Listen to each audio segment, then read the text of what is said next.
Call to order our Sherburne County Board of Commissioners meeting for October 5th. Please rise for the pledge and a moment of silence.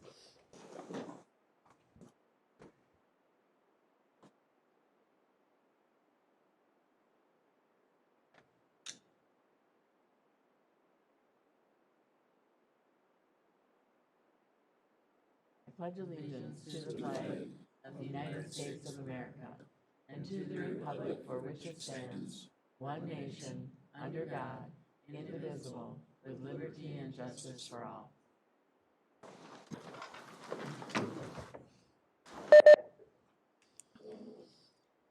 All right.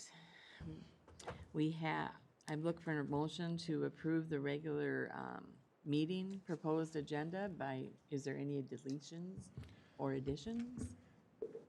Yes. Thank you, Chair Danielowski, members of the Commission. With the Commission's approval, staff would like to add 2 items to the consent agenda. First would be item 2.17, which is the special meeting minutes from September 21st. And then item 2.18, which is to add proposed travel by Stacy Hecht, our Human Resources Risk Manager, to Prima Conference.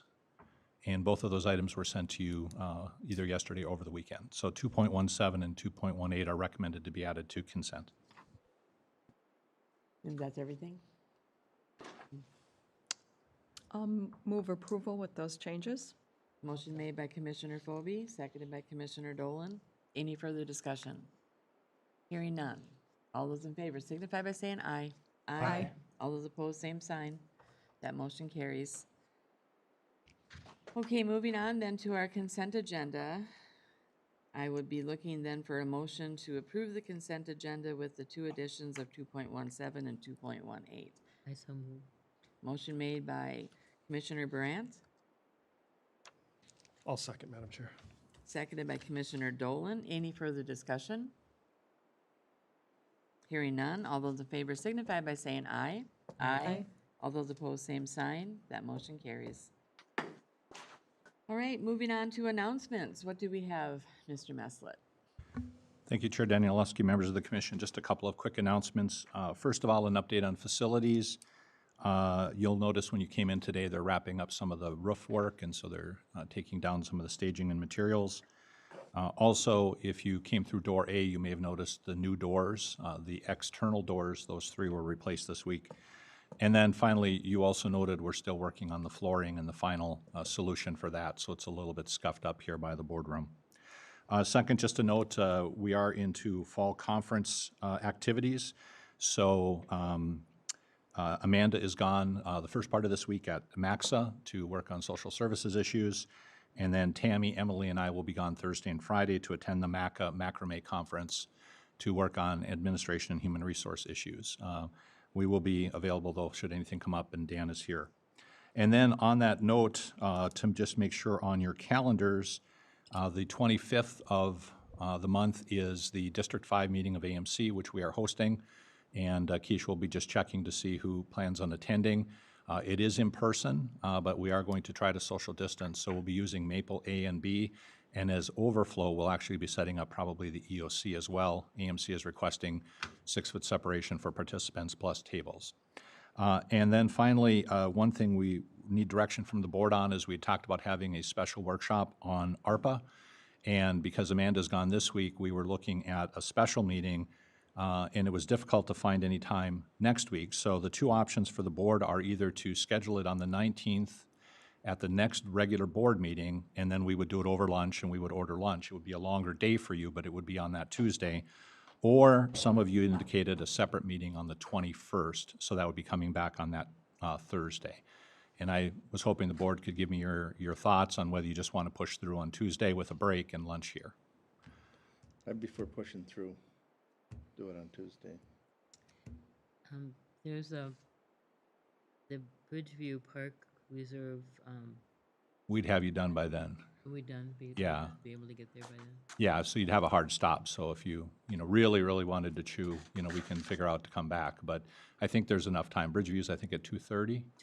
2. And so, yeah, so we thought we could go till late as 1:30. Okay.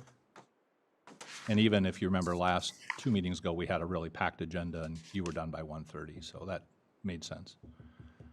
Okay, I think consensus is that would be good. 19th? Okay.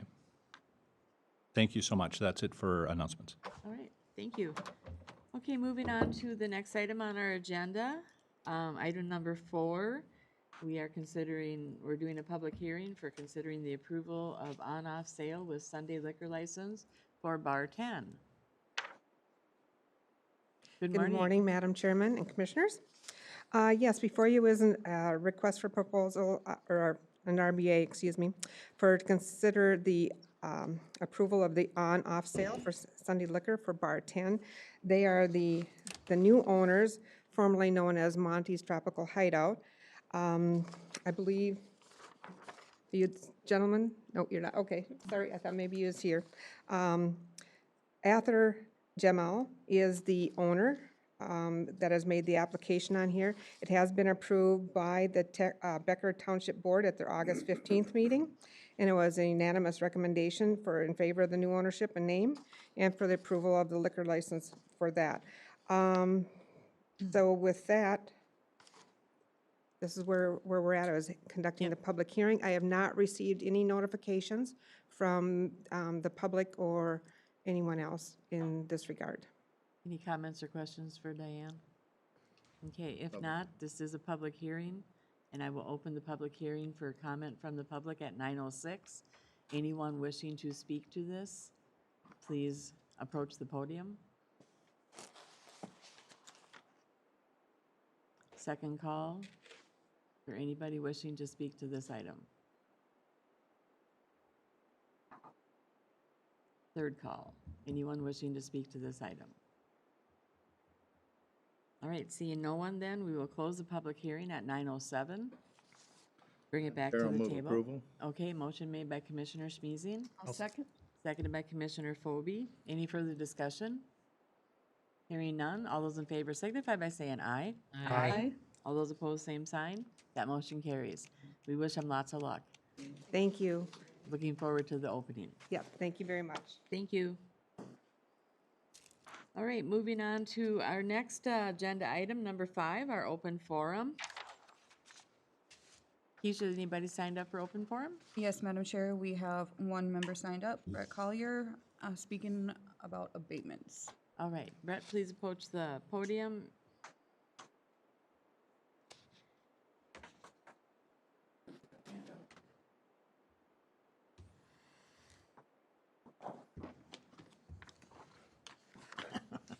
Just want to note, Brett, that there was a public hearing on this already. You spoke at that public hearing, and just so you know that your comment we will hear, but Yes, and this is, I'm sort of talking general too about abatements. and you'll have 3 minutes. Thank you. Okay, thank you. Good morning. My name is Brett Collier, Big Lake. We need a moratorium on abatements, and that moratorium needs to start today. Every time an abatement is given, the rest of the property owners and the county taxes of, the rest of the property owners in the county's taxes increase. In the first handout that I've given you, the bottom 11 show the current abatements that are active in Sherburne County. Whatever happened to one must pay their fair share. Big Lake City currently has 2 active abatements, one for Lupian Brewing and one for Carlson Development Group, where they've got $1.2 million for Premier Marine spread out over 12 years. And those taxes are going to have to be made up by the rest of the City of Big Lake's businesses and residents. Today, you appear to be voting on a request for Carlson for an additional $1.4 million to be spread out over 15 years for Premier Marine, the pontoon manufacturing business that was wanting to move down to Big Lake from Wyoming. Again, this loss of taxes from Premier will need to be made up by the businesses and residents of Sherburne County. Premier Marine isn't even a startup company. They've been building pontoons for years. Why should they need a subsidy? If this passes, Premier will not be contributing to the maintenance or upkeep of any of the Sherburne County's services or infrastructure, extra wear on the roads, police, fire, sewage, water, for perhaps 15 years. And that's only if they're still in business. Because no, Per the Better Business Bureau, Prairie Marine filed for bankruptcy in 2017, back when the economy was booming prior to the pandemic. If the same people are managing the books today in these current and projected economically tough conditions, it may be tough to assume that they will still be in business in Big Lake 15 years from now. One other item worth noting is that the owners of the Carlson Group also appear to be connected with Sport Tech and Envision Company, both which are already utilizing substantial Sherburne County abatements. So again, what happened to everyone needs to pay their share. I suggest that this abatement not be granted, especially of such length and magnitude. Thank you. Thank you for your comments.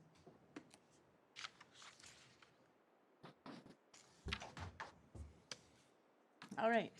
Anybody else wishing to speak to open forum? Okay, seeing no one, we will close open forum. Go back to our regular agenda. And first item on the agenda is consider the tax abatement for Carlson Development Group LLC, Premier Marine. Madam Chair, Yes. I'm going to recuse myself for this item due to a conflict of interest. Okay, thank you, Commissioner Dolan. Bring up the PowerPoint, Keisha. Good morning, Good Commissioners. morning, Dan. As you are well aware, we have received a 15-year tax abatement for Carlson Development Group, Premier Marine. And I'm going to go through the project scope and the application real briefly for you here so you have some background.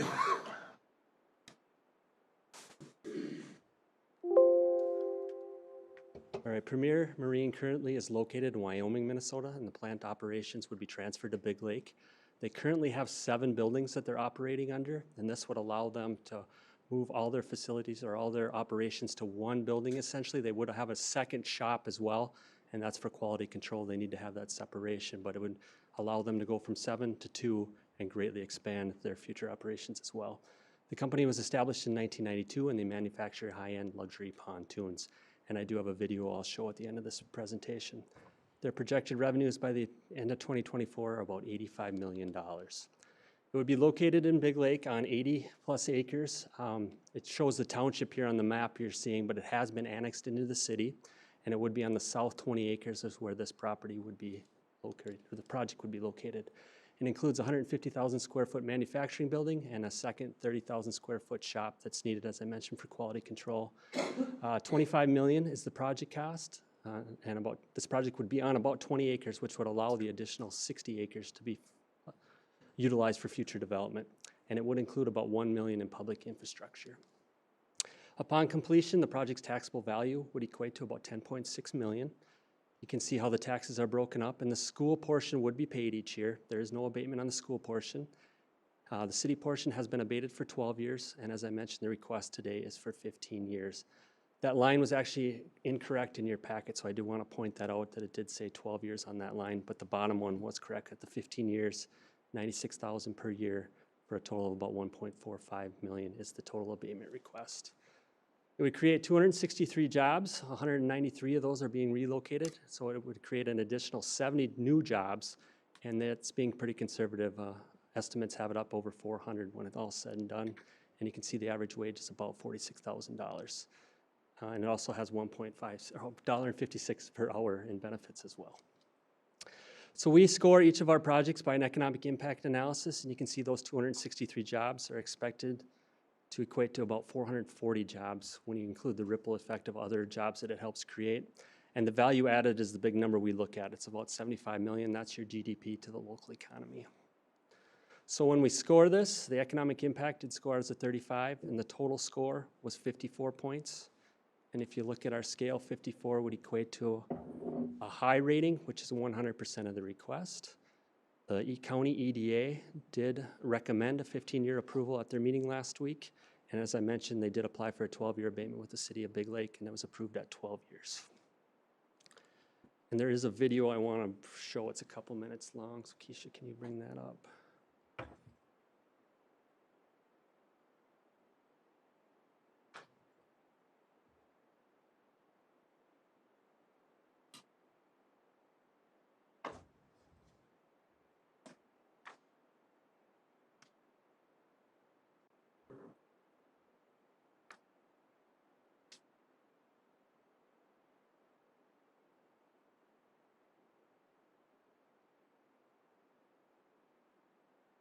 Just hit the search button, Keisha.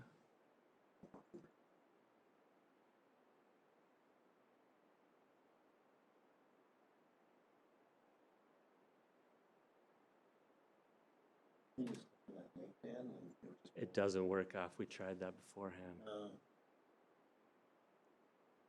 It's like back in grade school when the film strip machine broke. Some of you don't remember So that. well. Don't age yourself Some there. of you do. I remember that click, click, click, click, click. Yes. Keisha, if you need help, I could help you. So just let me know. You need a little scotch tape. She's Yep. feeling very confident in her skills Oh, today. here we go. And the- Opening in IT. There's an opening in IT. I should look at that maybe. Yeah, I think we got it. they could use my skill set there.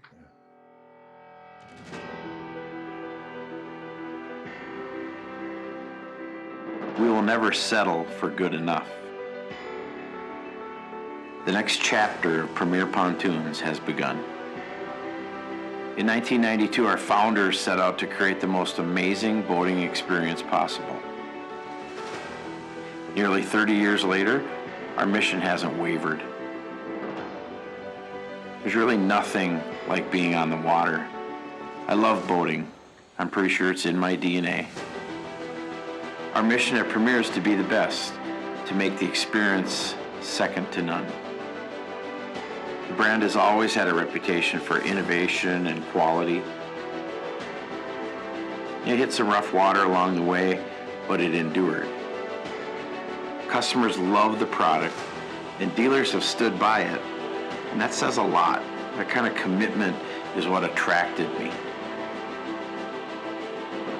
I know from experience it takes a collaborative effort to build world-class design, development, and manufacturing capabilities.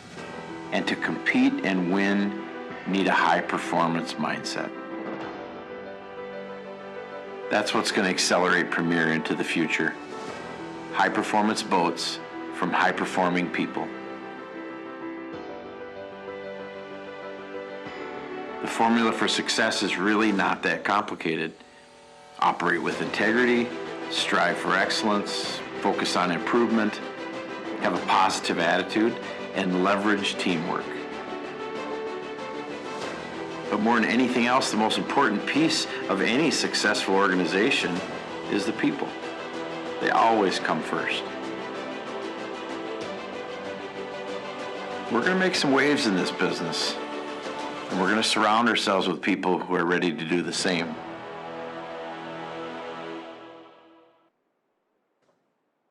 There is a resolution in the packet. Like I said, the EDA is recommending approval. It does meet all the policy guidelines.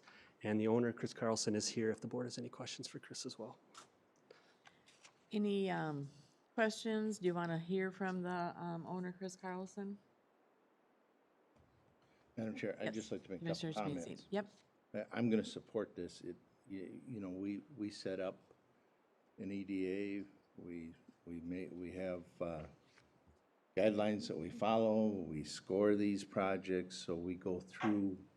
And you know, if they did what we asked them to, and they have here, we certainly need to approve it. I will go on to say, though, that I think that we should have the EDA review the limits and some of those things and just take another look at it. I think it'd just make us better. Is 12 years right? Is 15 years too long? Is 18 years more right? I just wonder how long these abatements, and I think we should consider that. It's always evolving, things are always changing, but at this point, this project meets the criteria that we had set forward, and for that reason, I will support it. Any other comments or questions of the applicant? No, okay. I do think too that at some point, I think it would be a good endeavor to explain abatement at some point, because some comments have been made today that are not the total what abatement is about. So that being said, I would be looking for a motion then to approve the abatement request of the Carlson Development Group, LLC, Premier Marine. Chair Danielowski, I'll make that motion. Motion made by Commissioner Phobie, I'll second. seconded by Commissioner Brandt. Any further discussion? I would also add to the comments that I think a workshop or something would be helpful for the board, just to give the overall picture of abatement and how this supports our communities. So, Absolutely. in general, so that would be good. And like some comments being made that the taxpayers, it comes out of their pocket. I just want to address that this is the taxes that this improvement would present. We are still getting the taxes on what this land is already producing for us, which we will continue to get. The development will increase that tax base, and at the end of this tax abatement, that's what will come to the taxpayers of the community, and it is not coming directly out of the pockets of the taxpayer. It's supported by the build, so. Madam Chair? Yes. You know, and it has become a way that communities compete with one another for their businesses. And sometimes, you know, the idea that we would bring a business from 30 miles away here through an abatement is, you know, a little bit difficult because it won't feel good when it happens to us. So, you know, it's how communities compete with one another, and we're bound to engage in that. But I agree with some of the things that have been said here today. That doesn't, if no one did it, it would be a different game too. But we are forced to compete in that manner. So. Yep. And sometimes when businesses do come, like for instance with the Carlson Group, they're operating in 7 different buildings in the community they are operating in, and they wanted to consolidate, and they couldn't find it there, and they found it here. So we're happy to have them. But that being said, any further discussion? Okay, hearing none. All those in favor, please signify by saying aye. Aye. Those opposed, same sign. That motion carries. Thank you, and welcome to the Sherburne County. All right, moving on to our next item on our agenda is to consider the approval of the final standard plat of Elk Lake Oaks. Now we're going to move into planning and zoning. Good morning. Good morning, how are you? I am good. And yourself? I'm fine, thank you. Good. So the first item is Elk Lake Oaks. This is NC Contracting Incorporated. They're requesting final standard plat approval, and this is 6 lots. This is in Baldwin Township on 20 acres in the General Rural District and in the Shoreland Overlay District of Little Elk Lake, a general development lake, and Goose Lake, which is a natural environment lake. Planning Commission recommended approval with the 6 conditions listed. All right. With that being said, I would be looking for that motion to approve a requested residential final standard plat for Elk Lake Oaks consisting of those 6 lots with the following 6 conditions as recommended by our Planning Advisory Commission and listed below. I'll move approval. Motion made by Commissioner Phobie, I'll second, Madam Chair. seconded by Commissioner Dolan. Any discussion? Hearing none. All those in favor signify by saying aye. Aye. Aye. All those opposed, same sign. That motion carries. Okay, moving on to our next item is to consider the approval of the final standard plat of Sanford First Edition. And this is owned by Sanford Leaseman LLC. It's final lots, 9 of them, in Baldwin Township on 35 acres in the General Rural Zoning District. Planning Commission recommended approval with the 5 conditions listed in your packet. All right, I would be looking for a motion then to approve a requested residential final plat, standard plat for Sanford First Edition, consisting of the 9 lots with the following 5 conditions as recommended by your Planning Advisory Commission. Move approval, Madam Chair. Motion made by Commissioner Smeezing, I'll second. seconded by Commissioner Phobie. Any further discussion? Hearing none. All those in favor signify by saying aye. Aye. All those opposed, same sign. That motion carries. Moving on to our next item is to consider the approval of the final standard plat of J&J Meadows. Lynn. And the property owners are John and Jeff Smith. This is 5 lots, also in Baldwin Township on 33 acres in the General Rural District. Planning Commission recommended approval with the 5 conditions listed in your packet. All right, I would be looking for a motion then to approve a requested residential final plat for J&J Meadows, consisting of the 5 lots with the following 5 conditions as recommended by our Planning Advisory Commission. I'll move approval. Motion made by Commissioner Phobie, I'll second, Madam Chair. seconded by Commissioner Dolan. Any further discussion? Hearing none. All those in favor signify by saying aye. Aye. All those opposed, same sign. That motion carries. Consider amending the zoning ordinance, section 260, section 5. Lynn? So this first item is definitions. We wanted to add a definition of setback averaging to clarify for staff.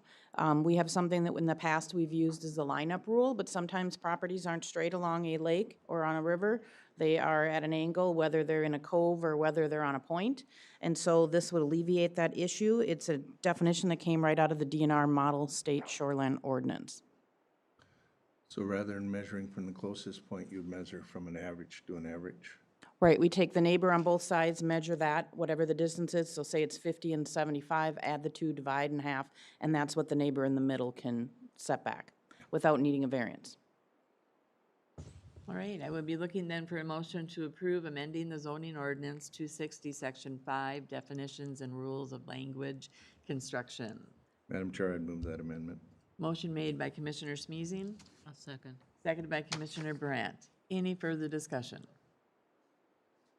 Hearing none. All those in favor signify by saying aye. Aye. All those opposed, same sign.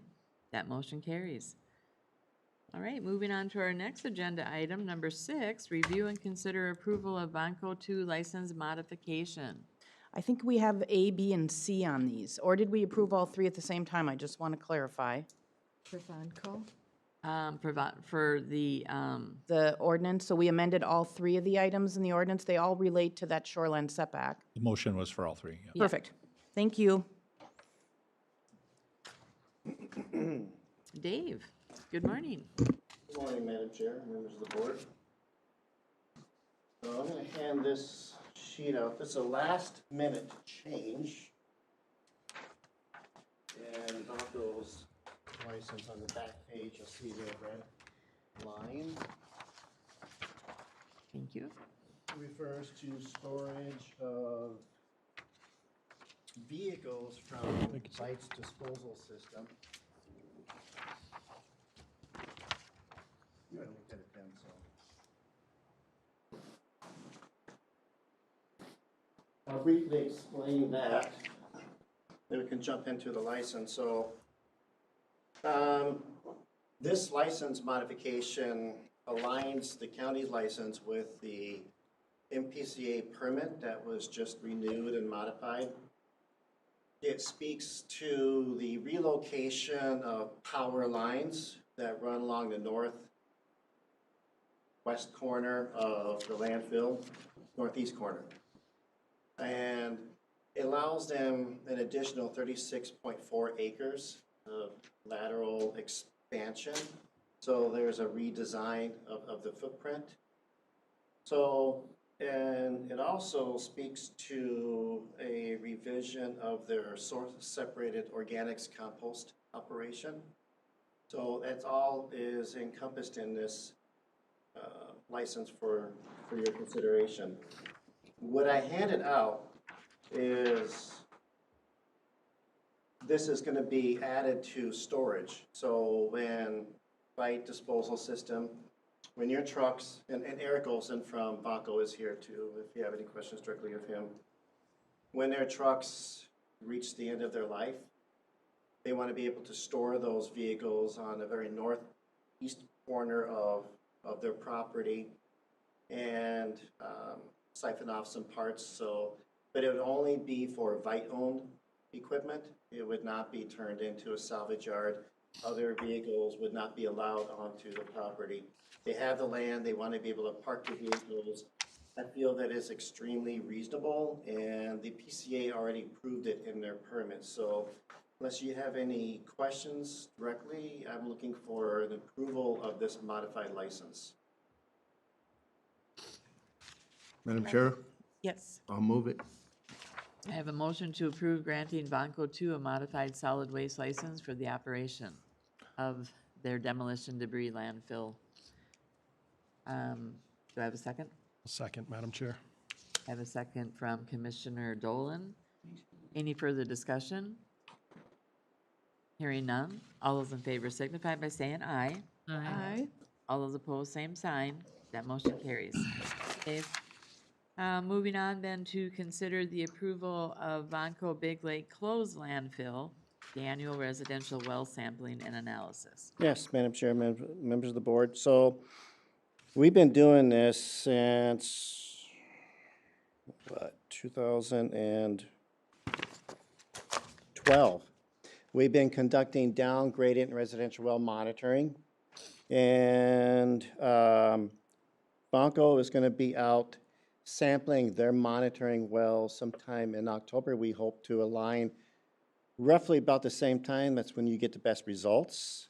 So I'm looking for approval of a continuation of off-site down gradient residential well monitoring of the 6 monitoring wells, or the residential monitoring wells, or monitoring drinking water wells that are in that development.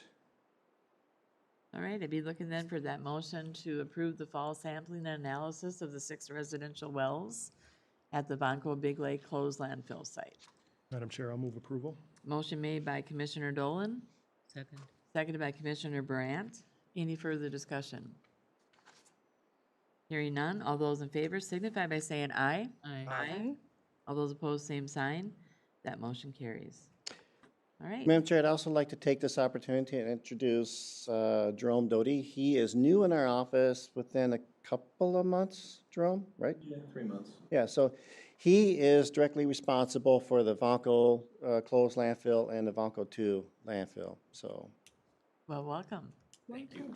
Yes. Thanks, Dave. yes. Thank you, Dave. All right. All right, moving on to the next item on our agenda. Item number 8 is to consider the appointment of Planning and Zoning Administrator. Bruce? Thank you, Chair Danielewski and members of the commission. In your RBA, we do have a recommendation for approval of a planning and zoning administrator. Just by means of background, upon Nancy's retirement, we did update the position description. We advertised and recruited for candidates. We had first and second round interviews, and then we also conducted an assessment by Martin McAllister. Based upon all that information and the feedback, including from the interview panels, the commissioners, and from the staff, I am very excited and pleased to recommend that Lynn be appointed to the position of Planning and Zoning Administrator, and look forward to working with her on a really smooth transition with what the office is already doing super well, but also to take on some new looks at how work can be done better and to improve some innovation and efficiencies. All right. With that, I then would be looking for a motion to approve the appointment of Miss Lynn Wycheck as Planning and Zoning Administrator and Department Head, effective October 6th, 2021. I so move. Motion made by Commissioner Brandt, I'll second. seconded by Commissioner Dolan. Any further discussion? Hearing none. All those in favor signify by saying aye. Aye. All those opposed, same sign. That motion carries. Welcome, Lynn. And I think it's a tradition that we Department clap, right?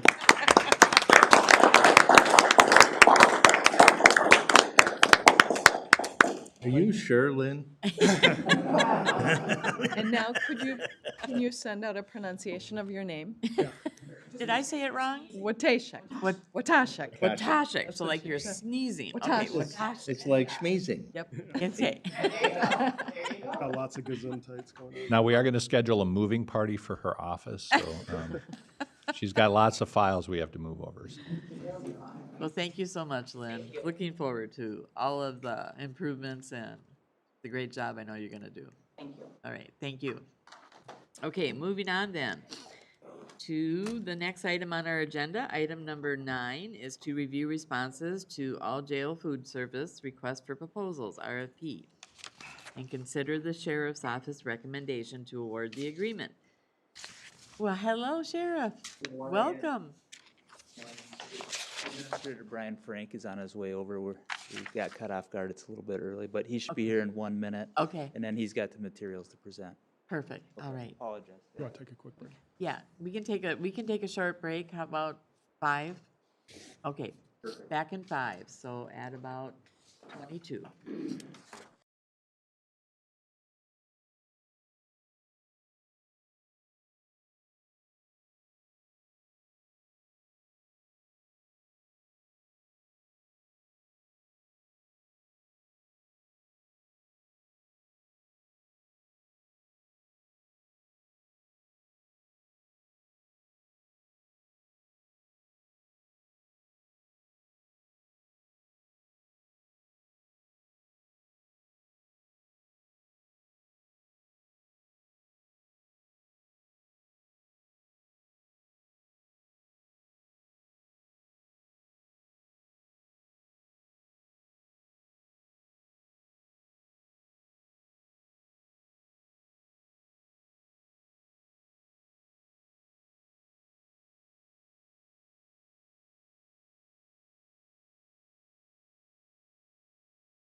discuss the responses to the all jail food service.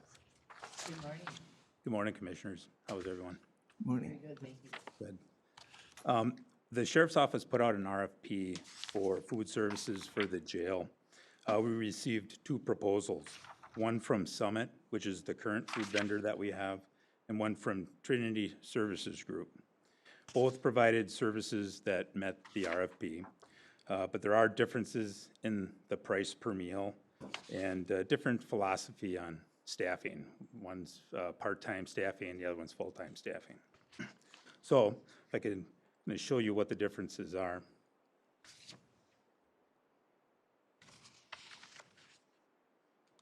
There we go.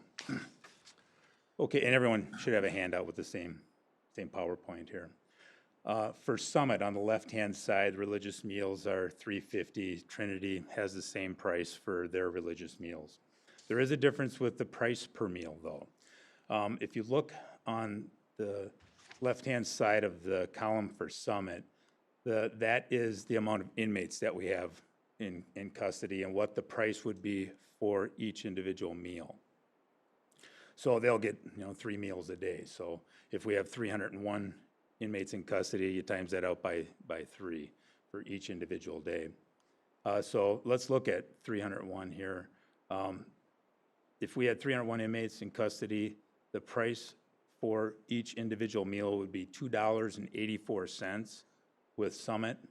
If you look on the Trinity side, that falls in the very first column, 1 to 350. It would be $2.35.1 per meal. So I calculated this out for 301 inmates. If you look, you go 301 inmates times 3 meals a day times the price of Summit, which was $2.84 times 365 days in a year. That's $936,049.08. For Trinity, same calculations with $2.35.1 per meal.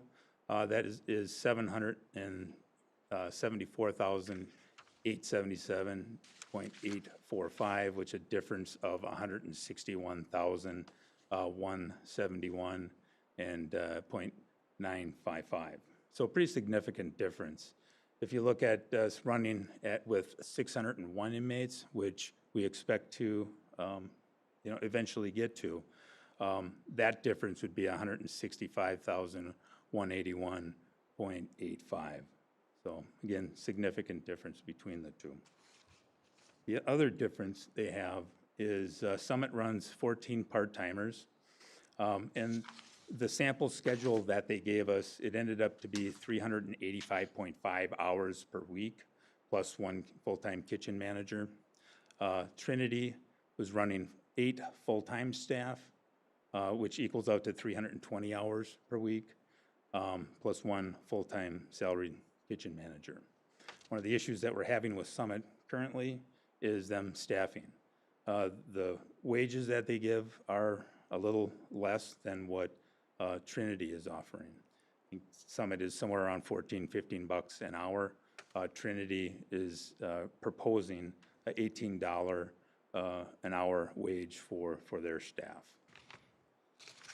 So with that said, we analyze it. We are recommending to the board that we switch our services from Summit to Trinity Services Group. Great, thank you. Any questions? Just one quick one. As far as changeover, I mean, we own the equipment, the kitchen, so it's just a matter of emptying out the refrigerator and changing caps and going again? Yes, sir.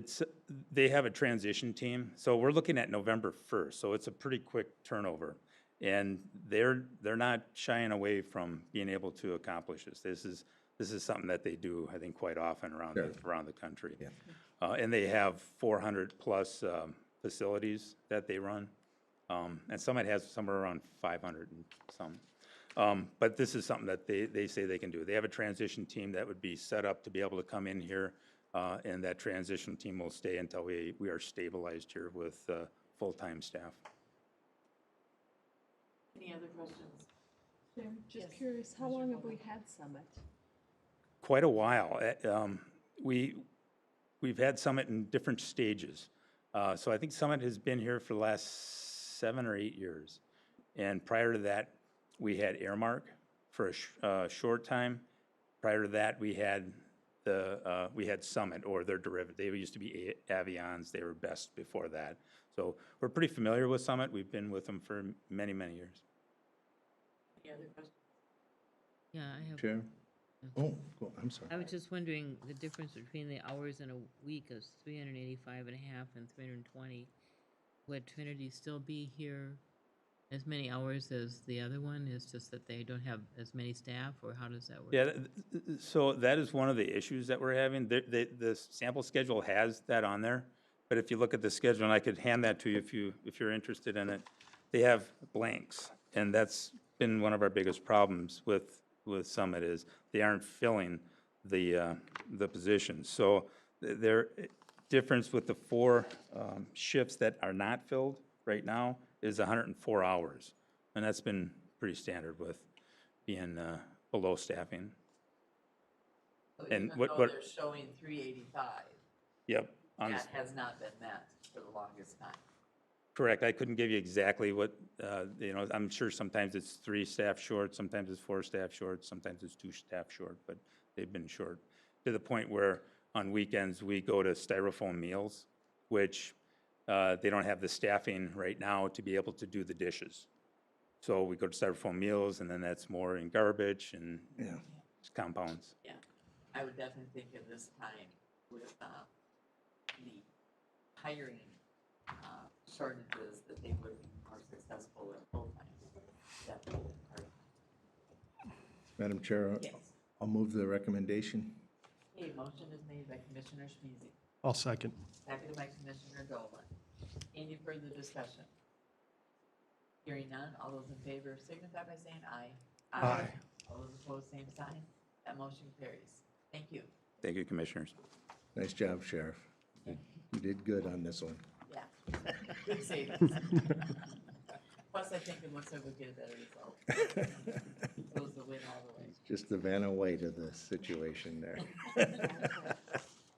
All right, moving on to our next agenda item, number 10. Consider and approve an addition of 10 hours to the public health planner position. Nicole. Good morning. So I was here last month and got approval to hire a public health planner at 30 hours a week using our public health workforce funds. Since that time, we've had some time to discuss additional duties that will be accountable to public health regarding boosters and additional ages and potentially some employee mandates and testing options.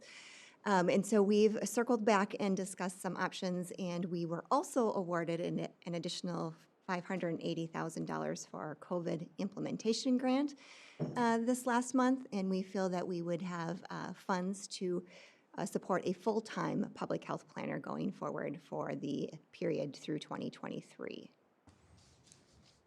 So if we do half a position a month for the next 6 months, how many people are we gonna have? I do understand coming back the next month, asking for additional hours. I'll move approval. I'll second. Motion made by Commissioner Schmizek and seconded by Commissioner Colby to approve the public health, where is that? Approve the public health position as 10 presented hours. in the RBA for the 10 hours. Any further discussion? Hearing none. All those in favor signify by saying aye. Aye. All those opposed, same sign. That motion carries. Just Thank you. Thank you. want to make it too easy for you. So, Appreciate that. Felix, there's a reason Amanda's not here today. She's like, I can't do this. All right, next item on our agenda, item number 11, consider the American Rescue Plan Act, otherwise known as ARPA, update and recommended approval. Dan. Good morning again, Commissioners. This week's total expenses, I know it says 137 on the list. I actually included the above 50K too. So that should be $79,896.92 is the weekly approvals, and the list is included in your packet. I did put together a list for you that has all the expenses and what categories they went into, and we will present that at our next meeting in the workshop setting when we talk about ARPA specifically. I know you had a lot of questions on that last week. Okay, with that being said, if you're looking for that motion, Madam Chair, I'll move approval. Motion made by Commissioner Dolan, A second. seconded by Commissioner Durant. Any further discussion? Hearing none, all those in favor signify by saying aye. Aye. All those opposed, same sign. That motion carries. We do have one expense request above 50,000, and that's for some cybersecurity consultation, and I'll turn it over to Brian for that request. Good morning, Brian. Good morning, Board and Madam Chair. Information Technology would like to work with a company named FR Secure. FR Secure has been part of the MCCC and other counties that have been looking at cybersecurity events. This cybersecurity response retainer services would be for an insurance policy such that if we were attacked, had a ransomware attack, had a large sort of spamming event, that they would be a ready standby that we could bring to bear to help triage and respond to and secure our systems. And then they would also provide some consulting services for us to work with our insurance agent that we do with risk insurance around cybersecurity. Any questions for Brian? I'm just, okay, so we're looking at premium on this screen, right? Okay, so is that for a year or what? Oh, sorry, yeah, that's a 3-year plan. 3 years, so 3 years it's gonna cost us, The total is 60,000, so 20,000 a year. No permanent position. No permanent no. position. Well, we are in, the risk with this is tremendous, so, I think what we really need to try to get ahead of it, and, I mean, it's even hard to place this business. I was just at a conference, they're talking about, there's a lot of companies that started out, they were doing really well with it, and then all of a sudden it has hit, and to buy the insurance or reinsurance and that sort of thing is very difficult at this point, so we have an opportunity for something that looks like it'll work. I would think it'd be a good idea. Madam Chair. Yes. Quick question, Brian.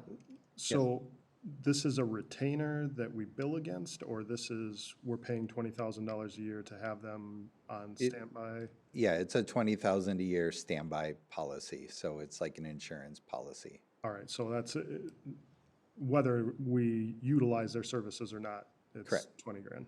Okay. And if we do end up utilizing, then we would pay what that Then costs. there are some hours built into that, and then there's, if we need additional time, there's a reduced rate of service. Okay. This is not to cover the loss. Correct. This is to bring someone in that can help get the doors locked, help to try to recover, figure out what happened, right? That's correct. Yes, okay. Yep.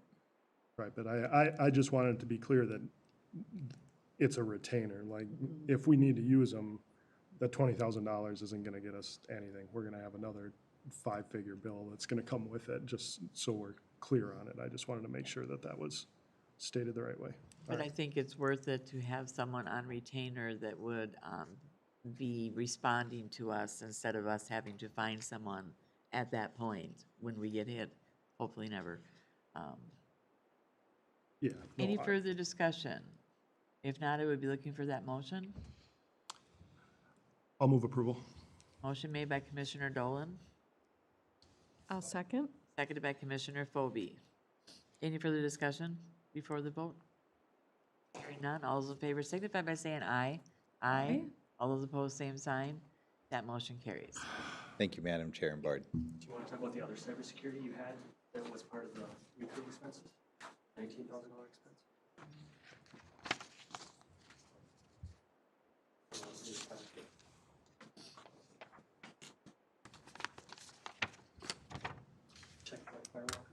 Oh, yeah.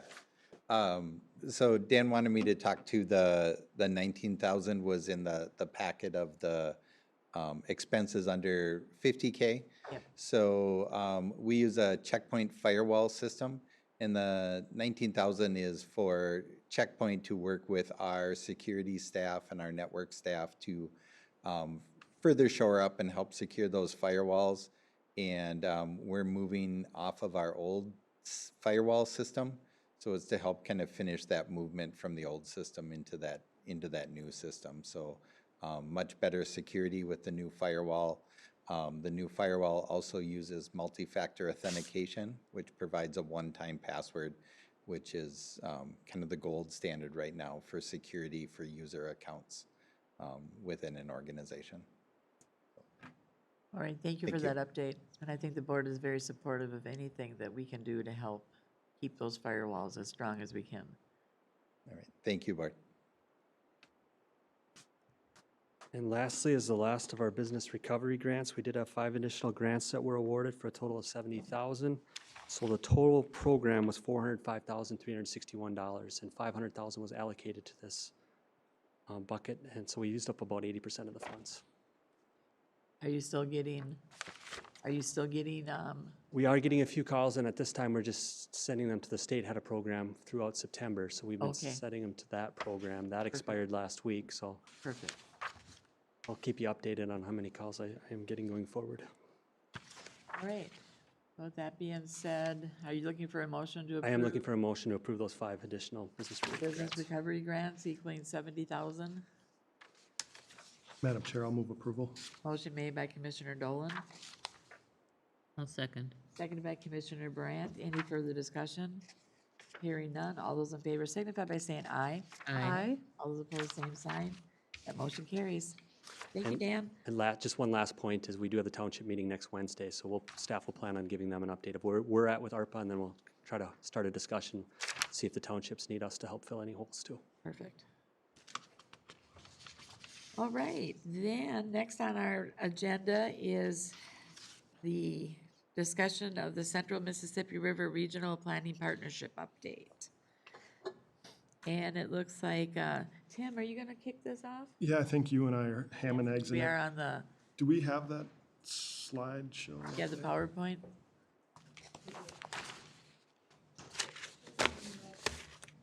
Do I get a clicker? Let's see how it works.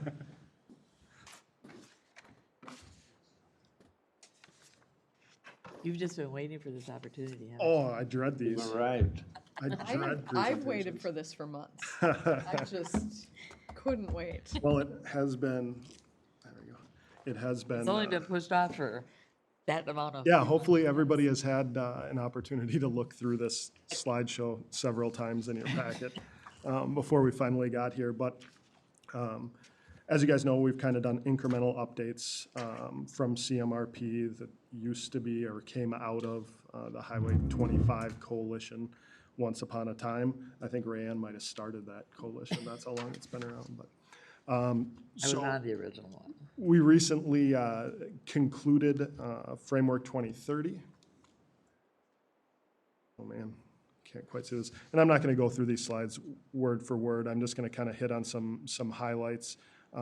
We are one of the last bodies to kind of go through this, so I've had the benefit of seeing some questions and interaction between other entities and this presentation, so I'll try and hit on the high points that came up in most of those.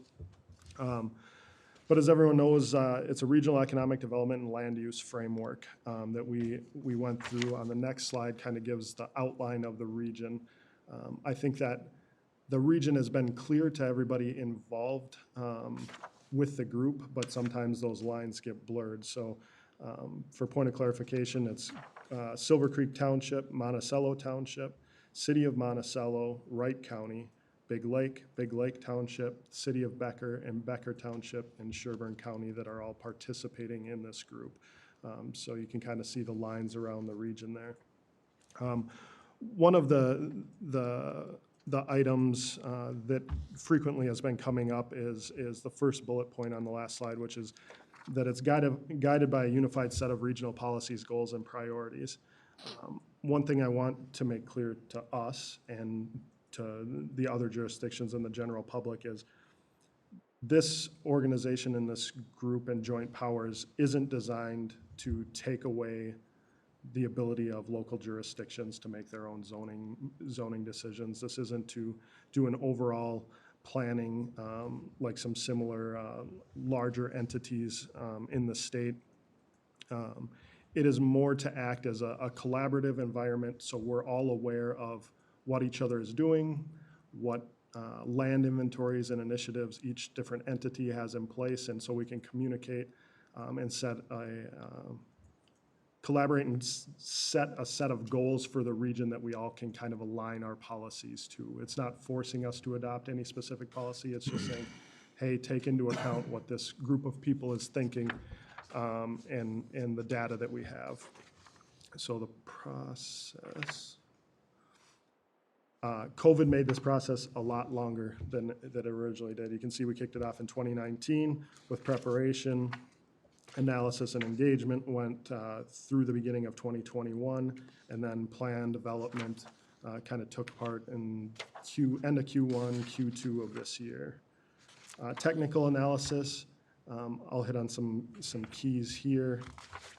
The bullets on the left are kind of indicative. We all know how fast we're growing, but when you bring our neighbors to the south in Wright County and you bring that shape in even a little bit tighter on that specific region, again, this isn't all of Sherburne County and all of Wright County, it's just that space identified.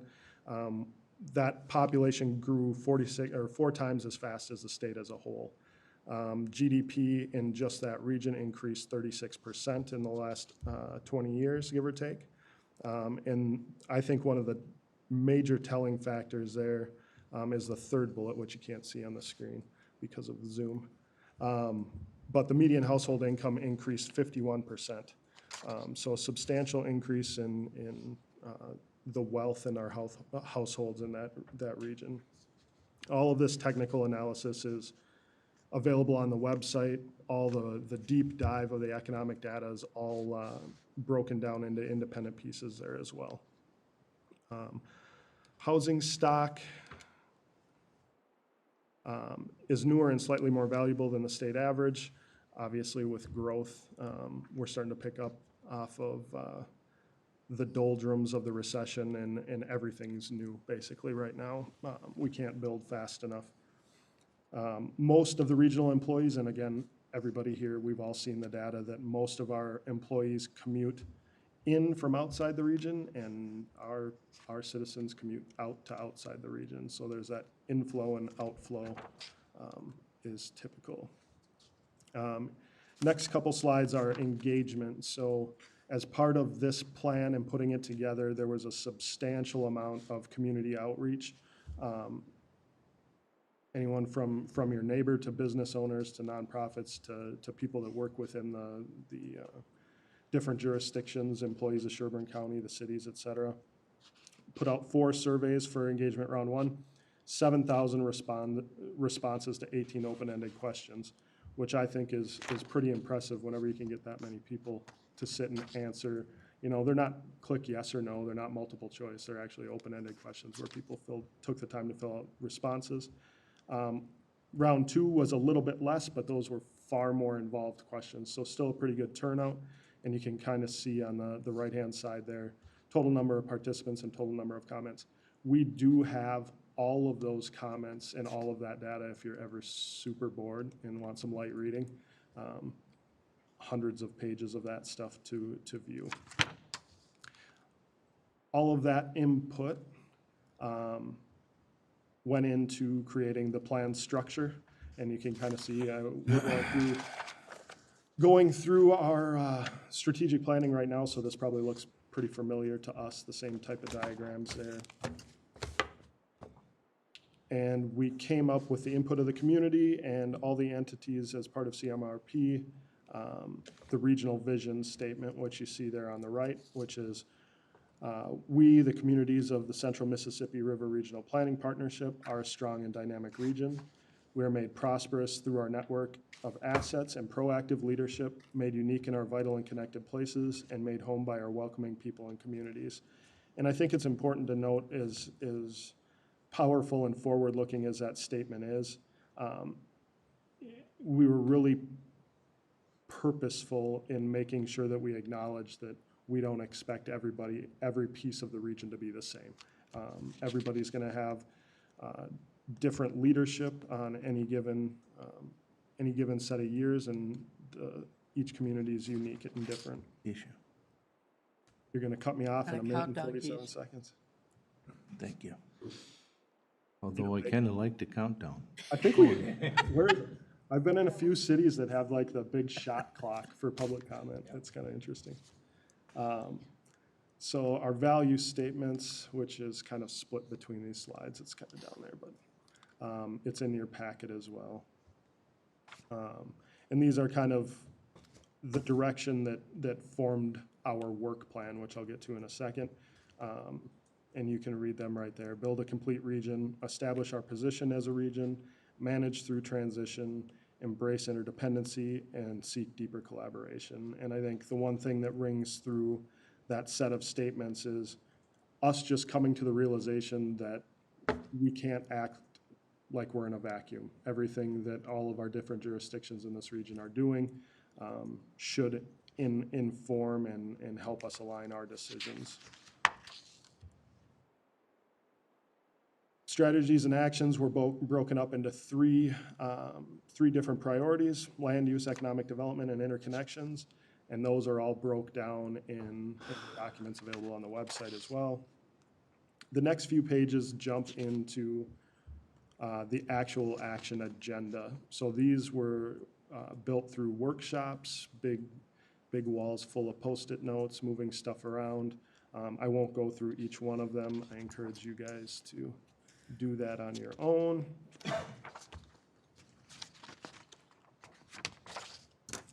Let's see.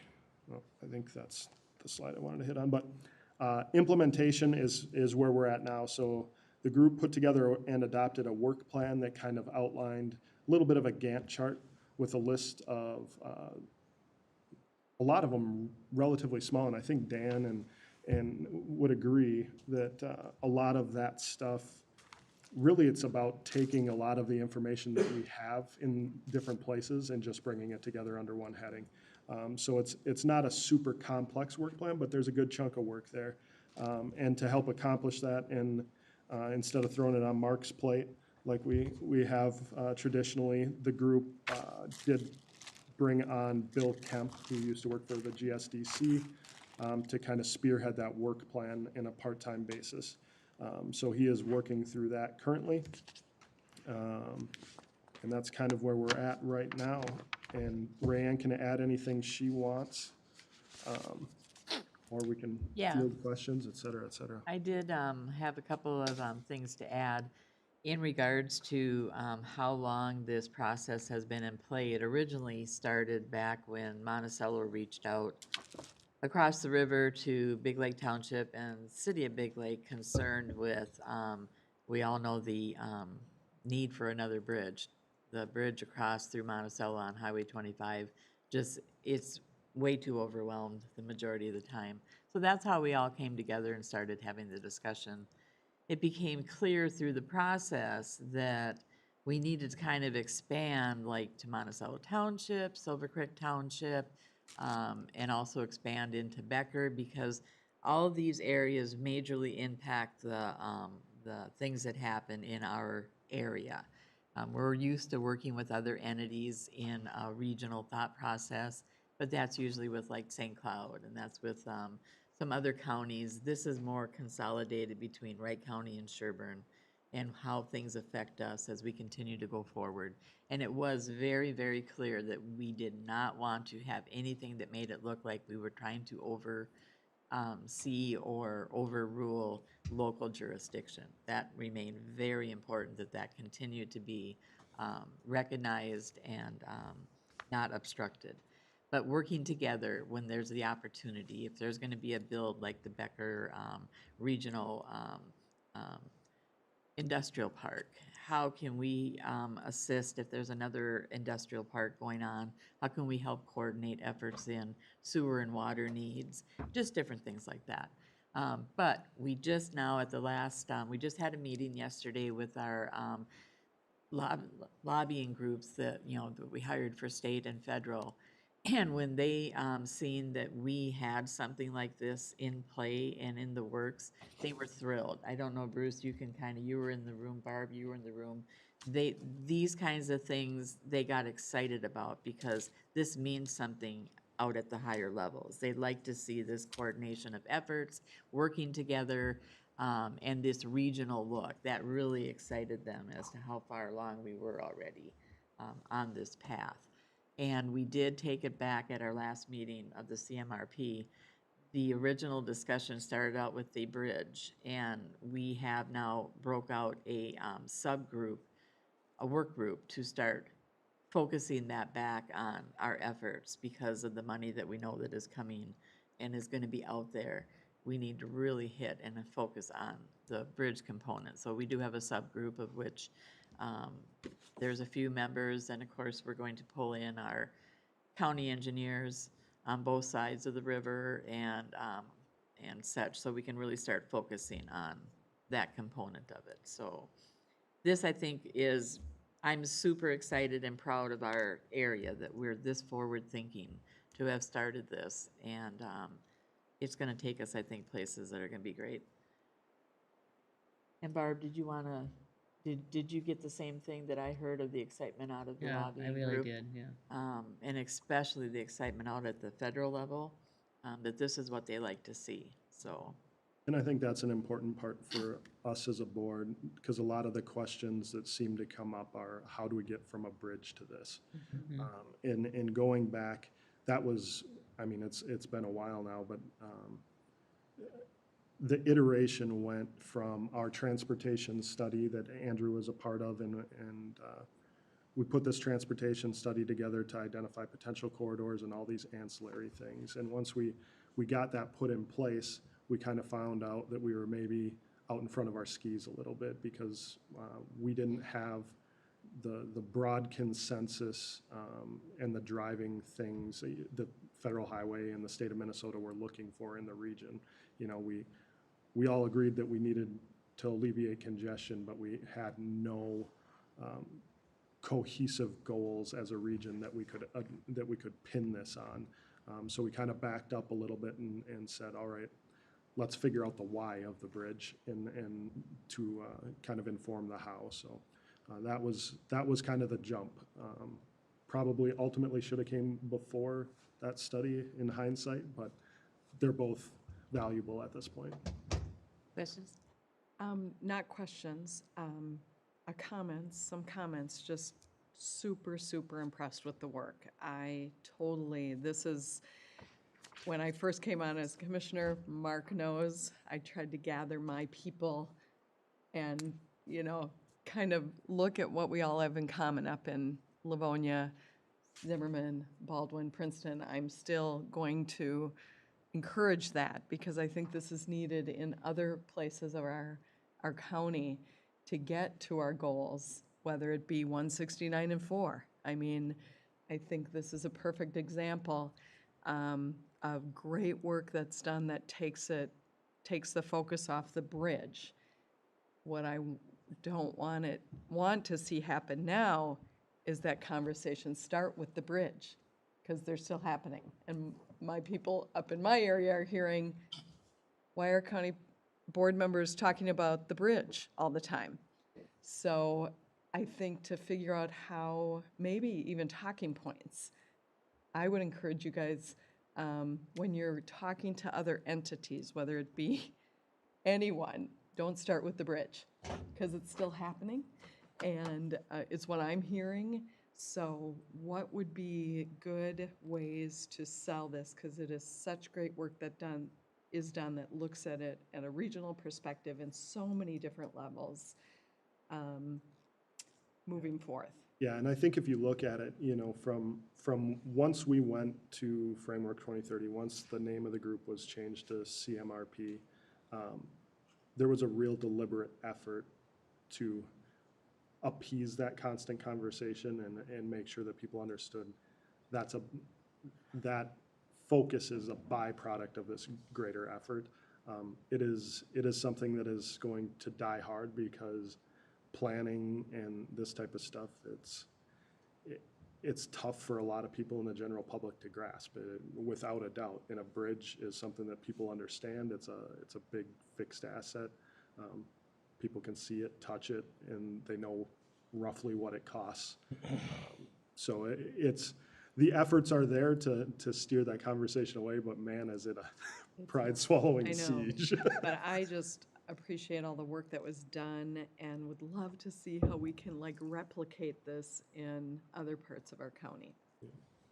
Or we could even, at some point, it could grow with other parts coming on board to it and stuff. And I hear what you're saying, Lisa. I think that all of this discussion, though, in the idea that when you are talking about the need for a bridge that will affect the southern part of the county, and when 169 affects the northern part of the county, this is what we do. We all work together to help create those things that are going to help improve the quality of life and the safety of the transportation corridors.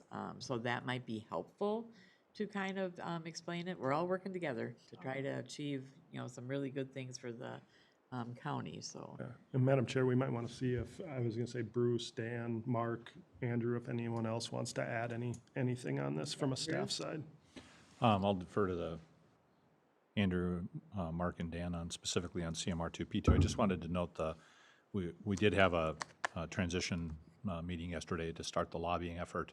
The lobbying group, specifically the federal one, because you all know Lockridge Grindle, but Primacy Strategy Group is recommending a full board discussion probably in early November, which was the official transition date. However, just given the state of infrastructure funding at the federal level, they wanted to know about this particular project to put it down as a marker. So I think it was very positive to have that, but probably the first meeting in November we'll be scheduling a video connection with Primacy Strategy Group specifically on the federal lobbying. Are we tapping planning funds for this effort? Dan's got it. Here comes the money man. Ironically, we have a meeting tomorrow to discuss that. So we are going to be looking at the federal EDA funds that are available and seeing how we can partner to get those funds delivered to us. Well, we may need to consider a structure that's, you've got Met Council that's on one end, we got the APO on the other end, and there's different, they're all fully funded planning efforts that are huge. So how do we fit in there, and how can we tap some of those? Because there seems to be a lot more funds to plan roads and bridges than there is to build them. And I know that when we first started out, we started out with a grant from, who gave us that grant again? Initiative Foundation. Initiative Foundation. So we were working off of funds from that. There is some small participation costs that have come into play. But yes, it became clear that we needed to go after some planning money to support this going forward. Yeah, at Thursday's meeting, staff was actually directed to start that process, Yep. so great question. How has MnDOT been to, they shown some? Yes, leadership? they have. They come to the meetings with their comment that we are in preservation mode, we are not, there's no money for a bridge, and this is a local issue. So we are working very hard to explain, no, this isn't a local issue, this is a regional issue, and we are here to work towards finding money for that bridge. But they are very supportive, and they've been very engaged all through the process. Yeah, I would. Back to the B word again, aren't we? I would say MnDOT and Federal Highway have both been, I would say, kind of the stalwart driving force behind really continuously saying that we're on the right track. So it's been good, positive feedback there. And I think, Dan and Felix, that conversation hits on a good point, funding and structure. We've started looking a lot at kind of where this lives going forward. And that's kind of the reason we went with Bill Kemp as a part-time contract employee, gave him, the work plan list of relatively easy tasks to tick off, but keep the forward momentum while we try and figure out exactly what the entity looks like going forward. So yeah. It's a tough decision, and it's a lot of cats to wrangle. Well, and that would be part of my point too. You guys have a good start here. You got a lot of little communities that are cooperating and talking and working together. But at some point, it's going to take an overriding group to to get out of your own way, because you're going to have competing interests that are going to make it difficult to do anything. So And I don't know how you achieve that, that's why I'm asking, so. We bumped into those a couple of times, and we keep working to push on through. I should know this too. So is the money funding Bill Kemp from the Initiative Foundation? I don't know if we have an ongoing grant right now. It is not. It's funded from the group's reserves at this point, so. Yeah. But like you said, with the thought that we're gonna look for grant money to help Correct. backfill that. And we do pay an annual membership fee each year to be part of the group, so that pays for some of these expenses as well. It's really, really good work. I'm really impressed. Any other questions? Did staff have any input, Mark, Andrew? Yeah, I was stressing over that chair. Really quick. So we've completed the plan, but we're really starting our next initiatives. So out of that plan, Felix, when we did the workshop talking about should we go down this path, you made a comment about not wanting to see a plan sit on a shelf. Mhm. You know, another plan, bunch of money put on a shelf. And what happened with this plan, there's a lot of background work that required the consultants and staff to spend a lot of time in developing the structure of this plan. Kind of what was the basis for where we were going? What was the reasoning for the direction we were starting to take? And what came out of that was our elected officials stepping up and identifying the priorities based off of the feedback from the public. And it broke it down into those three key categories: economic development, land use, and interconnectivity. And inside those, we have individual strategies with 27 different action items that the partnership is now taking initiative on and working on. So that is the active plan. So at our meeting, a task force was assembled to tackle the bridge. There was another task force assembled to tackle micro grants. So there's all these action items that the elected officials helped to initiate coming out of this larger plan. So there's been a lot of rough roads, bumpy roads, but I think we now have a plan that we can use and put to work. So I'm grateful for the opportunity to work on this, and I am excited to see where this is going to take the partnership, because it starts drawing on lots of different resources. So it's not just planning. You see the intermix between admin, Dan Weber's work that he's done with it. Andrew Ritter's going to get pulled in on that task force for the transportation side. So it is a broad thing, and eventually parks will get brought in. So there's a lot of different things that get tied together in this plan with specific action items that have timelines that we're trying to accomplish. So it was a neat project. I'm grateful I had the opportunity to work on this, so. Well, and I think the reality is, without saying the B word, the stars could be lining up at this moment in time because of the funding. Yep. Yeah, that's right. coming You're forth, right. They're very. And this homework's done. Yep. Really good, solid work. So I just think this is great to maybe support interconnectedness. How's that? Didn't say the B word. Andrew, did you have any comments? I know Andrew was engaged early on, and then when we started to kind of go down this path of creating this framework and going away from just that bridge component, so then he was, kind of backed out of it for a while, and now he's going to come back in on that sub-working group while we continue to work on the whole as well. So, because we don't want to miss any opportunity at any funds that are out there. And I think that one important conversation I had with Andrew before we kicked off this, and at the end of actually it was before the transportation piece of it, was I point blank asked him, even if the B word wasn't there, right, will we still be able to derive value from it as a county? Will we still be able to take the data that we're getting and make good transportation and land use decisions? And he said absolutely. So that was a big part of it for me, regardless if you're looking at something that might not come for decades.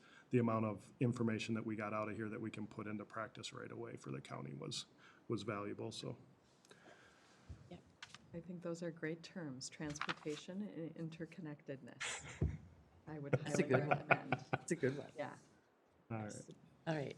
Any other comments, questions? All right, well, that is the update then for Framework 2030.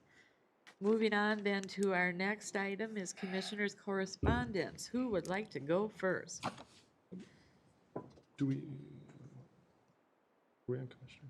I'm lost here. Number 7, 1045.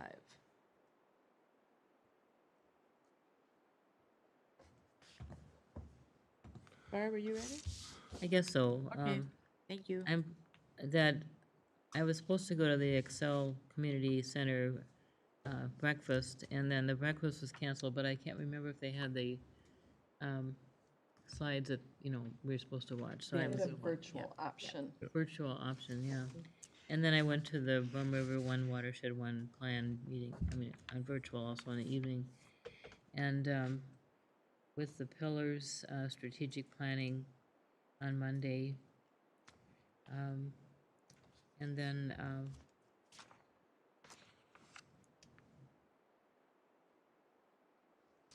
we had an AMC bridging, I can't read my own writing, on 9:30 on the 29th, so I have to look up what that word was. That was the Bridging the Divide. Oh, bridging the divide, yeah, there you go.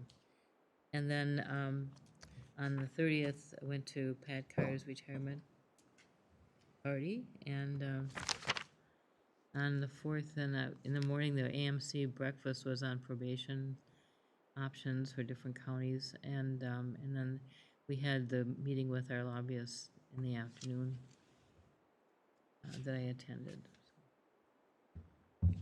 I can go next. I just had a couple. I did have to, so Excel breakfast did get switched to an online virtual one, and I think some others logged in for that. The last CMRP meeting, I just had to eavesdrop. I was running a fever, and an abundance of caution was used there. And then the strategic planning pillars workshop as well that everybody did. I was in a group with Barb and Lisa on that one. Good talks in that, by the way, I thought. Good job. Okay, on the 22nd, I stopped in at the strategic planning workshop for about maybe 3 or 4 minutes. And then they went ahead and did the work, and I think they did a great job, so thank you. Sorry I had to leave. We had a big Elk Lake Park, a little bit of discussion on what's going on with that. I think at some point we probably should bring Gina in for a workshop and an update, because there is quite a bit to be thinking about and talking about with that. Friday, we had a special Metropolitan Emergency Services Board meeting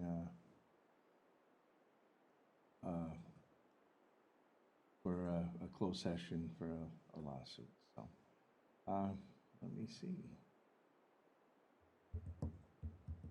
And that's all that I have. I've had a number of MCAT meetings over the last couple of weeks that occupied me. So that's all I have. Thank you.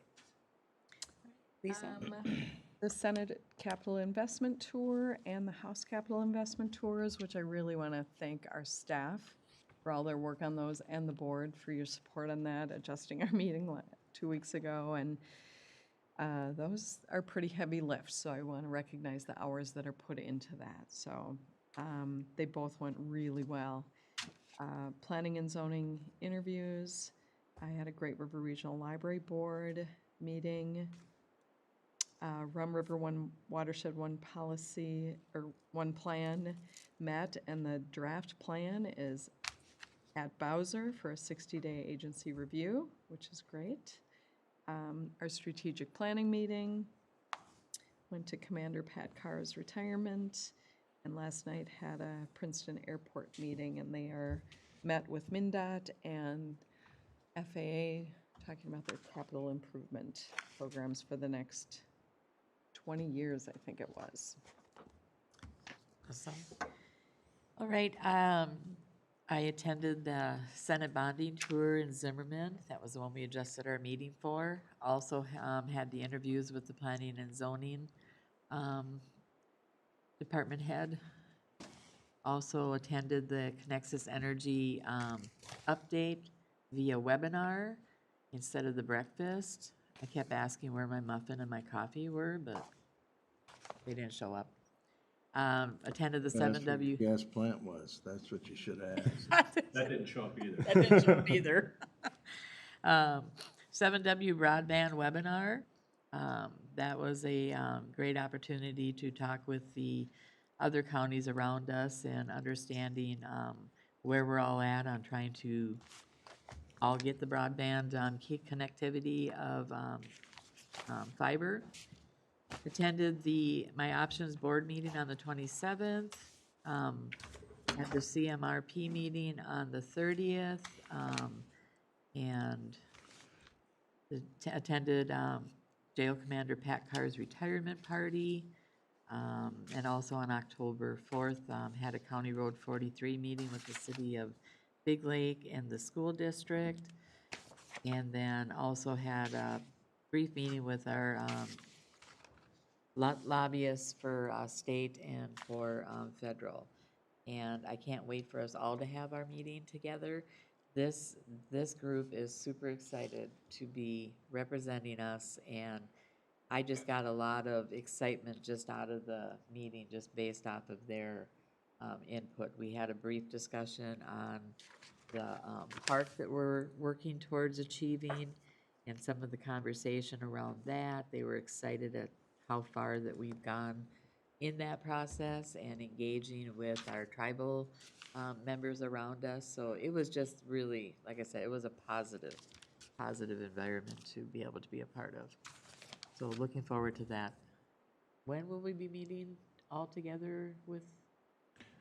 We'd recommended a workshop, first meeting in November, I believe, if their calendars work out. Perfect, okay, great. And that is it for me.